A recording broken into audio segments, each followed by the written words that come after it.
তিনটা ওয়েতে আমরা এই পুরো টাইমের প্রিপোজিশনটাকে এমনভাবে সেট করব যাতে সহজে আমাদের মনে থাকে। বাট আমি একটা হিন্ট দিয়ে দিচ্ছি। ফর এক্সাম্পল আমি যদি বলি I want to visit Saint Martin in January on Sunday at morning অথবা অ্যাট 8 o'clock, তাহলে কেমন হয়? প্রিপজিশন মানে হচ্ছে পজিশনটা হবে ঠিক আগে, মানে প্রি পজিশন, কিন্তু কিছু কিছু শব্দের উপর ডিপেন্ড করে কিন্তু প্রিপজিশন পরে বসে। For example good at. যাই হোক, আজকে আমরা যেটা শিখবো সেটা হচ্ছে টাইমের প্রিপজিশন, এবং খুব সুন্দরভাবে তিনটা ওয়েতে আমরা এই পুরো টাইমের প্রিপজিশনটাকে এমনভাবে সেট করবো যাতে সহজে আমাদের মনে থাকে, যাতে করে ইংলিশে কথা বলতে গেলে অথবা আমরা যদি ফ্রি হ্যান্ড রাইটিং লিখতে যাই সেই ক্ষেত্রে এই জিনিসটা খুব আমরা ইজিভাবে অ্যাপ্লাই করতে পারি। So let's jump into the পড়াশোনা। নাও এই টাইম রিলেটেড প্রিপজিশনকে একদম সহজভাবে সেট করার জন্য আমরা এটাকে তিন ভাগে ভাগ করব। ফার্স্ট হচ্ছে বড় একটা টাইমের ফ্রেম, সেকেন্ড হচ্ছে একটু মিডিয়াকর, আর থার্ড হচ্ছে ছোট ছোট টাইম ফ্রেম। সো বড় টাইম ফ্রেম কোনগুলো? ফার্স্টেই সেঞ্চুরি।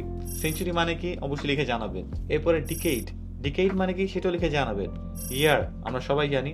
তারপরে মান্থ, উইকও আসতে পারে। এগুলোর আগে কিন্তু ইন বসবে। এর থেকে ছোট কোন টাইম ফ্রেম গুলো আছে? সো এর থেকে ছোট টাইম ফ্রেম যেগুলো আছে সেগুলো হচ্ছে ডে অথবা ডেট। কে কে বলতে পারবেন ডে অথবা ডেটের পার্থক্যগুলো কি? ডে হচ্ছে সানডে, মানডে, টিউসডে, তার মানে দিনগুলো, মানে বার বলতে পারি। আর ডেট হচ্ছে তারিখ, যেমন 15th জানুয়ারি, 16th এপ্রিল। সো এগুলো হচ্ছে তারিখ, এগুলোকে বলা হয় ডেট। সো ডে অথবা ডেটের আগে যে প্রিপোজিশনটা বসে সেটা হচ্ছে অন। আর ছোট টাইম ফ্রেমগুলোর মধ্যে কিন্তু আওয়ার অথবা পিএম গুলো পড়তে পারে, যেমন 8 o'clock অথবা 8 PM। এছাড়াও দিনের মধ্যে কতগুলো ভাগ আছে না, যেমন মর্নিং, ইভিনিং, আফটারনুন।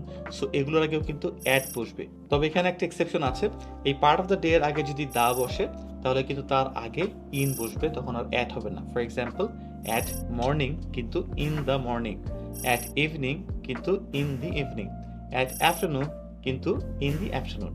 সো আবারও বলছি, বড় টাইম ফ্রেমের আগে ইন বসবে, যেটা মাঝখানে আছে ডে অথবা ডেট তার আগে অন বসবে, এবং ছোট ছোটগুলোর আগে কিন্তু অ্যাড বসবে। বাট যদি তার ভাগের আগে দা বসে তাহলে তার আগে ইন বসবে। সো আশা করি এখন থেকে ইংলিশে কথা বলতে গেলে অথবা যে কোনো ইংলিশ প্রফেশন টেস্ট যেমন IELTS, PT, এগুলোতেও আমরা যখন ইংলিশে কথা বলবো তখন এই প্রিপোজিশনগুলো ঠিকঠাক মতো বসাতে পারবো। আর আপনাদের একটা হোম টাস্ক হচ্ছে, আপনারা এখন একটা সেন্টেন্স আমাকে বানিয়ে কমেন্ট বক্সে লিখবেন। বাট আমি একটা হিন্ট দিয়ে দিচ্ছি। ফর এক্সাম্পল আমি যদি বলি I want to visit Saint Martin in January on Sunday at morning অথবা অ্যাট 8 o'clock, তাহলে কেমন হয়? সো আপনি এখন একটা সেন্টেন্স বানিয়ে কমেন্ট বক্সে লেখেন এবং আমি সেটাকে রিপ্লাই করব। দেখা হবে নেক্সট ভিডিওতে। আল্লাহ হাফেজ, সালামু আলাইকুম।